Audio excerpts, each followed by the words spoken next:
మూసీ నదికి పునరుజ్జీవనం, నల్లగొండ జిల్లా రైతులను మురికి మూసీ నుంచి విముక్తి కల్పించడం. కాంగ్రెస్ సర్కారు చెప్తున్న ఈ మాటలన్నీ ఒట్టి బూటకమని తేలింది.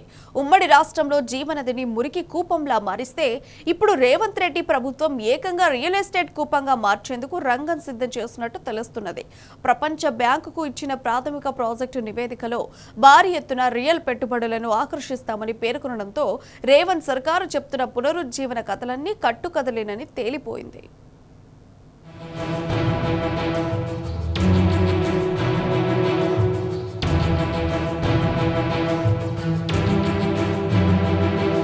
గత ఏడాది కాలంగా మూసీ సుందరీకరణ ప్రాజెక్టుపై రేవంత్ రెడ్డి ప్రభుత్వం సాగిస్తున్న హైడ్రామా ఎట్టకేలకు రియల్ డ్రామానేనని స్పష్టమైంది.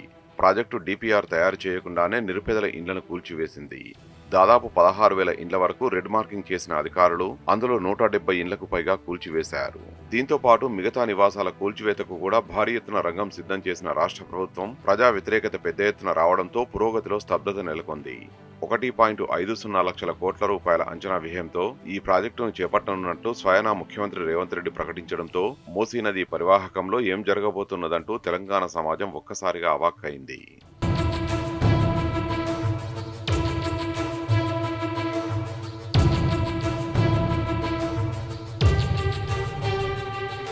ప్రపంచంలో ఎక్కడా లేని విధంగా నెలల వ్యవధిలోనే ఈ ప్రాజెక్టు అంచనా వ్యయం 1,00,000 కోట్లు ఎగబాకడంపై భారీ ఎత్తున ఆరోపణలు వచ్చాయి. దీంతో సీఎం మీడియా సమావేశాన్ని నిర్వహించి అసలు సుందరీకరణ కానే కాదు, మూసీ నది పునరుజ్జీవం అంటూ సెలవిచ్చారు.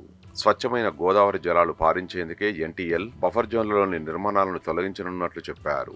దిగువన ఉన్న ఉమ్మడి నల్లగొండ జిల్లాలో పాదయాత్ర కూడా చేపట్టారు.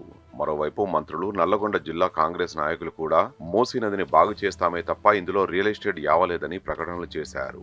మన హైదరాబాద్ ను సీఎల్ నగరంలా చేస్తామని ఇటీవల సీఎల్లో పర్యటించి వచ్చిన మంత్రుల బృందం స్పష్టంగా చెప్పింది. దీంతో అప్పుడే మూసీ పరివాహక భవిష్యత్తుపై ప్రజల్లో ఆందోళన నెలకొంది.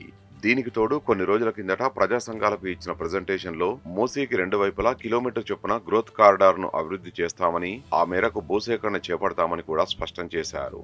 దీంతో సీఎల్ పర్యటనలో మంత్రులు చెప్పిన విధంగానే పబ్లిక్ ప్రైవేట్ పద్ధతిలో రియల్ ప్రాజెక్టులే రాష్ట్ర ప్రభుత్వ అసలు లక్ష్యంగా బహిర్గతమైంది.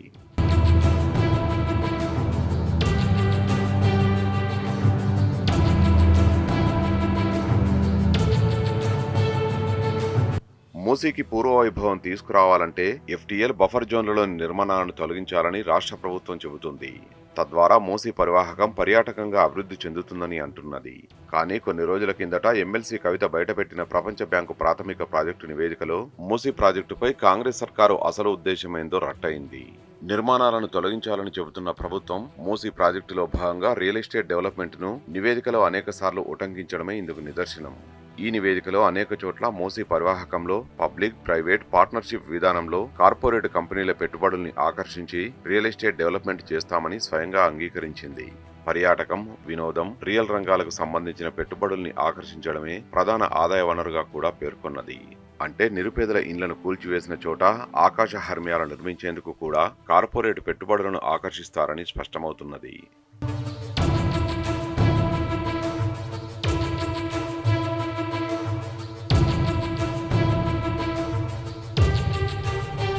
ప్రపంచ బ్యాంకు నుంచి 4,100 కోట్ల రూపాయల రుణాన్ని తీసుకోవాలని భావిస్తున్న రేవంత్ రెడ్డి ప్రభుత్వం ఇందుకు రాష్ట్ర ప్రభుత్వం తరపున 1,763 కోట్ల రూపాయలు కలిపి రానున్న 7 ఏళ్లలో ఖర్చు చేస్తామని ప్రపంచ బ్యాంకుకు ఇచ్చిన ప్రాథమిక ప్రాజెక్టు నివేదికలో పేర్కొన్నది.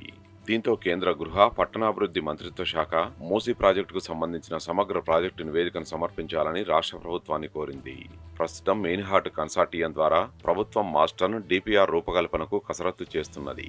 ప్రపంచ బ్యాంకు రుణానికి కేంద్రం గ్రీన్ సిగ్నల్ ఇచ్చినట్లయితే కాంగ్రెస్ ప్రభుత్వం ఇండ్ల కూల్చివేతలు, పునరావాసం వంటి చర్యలకు ఉపక్రమించే అవకాశం ఉంది.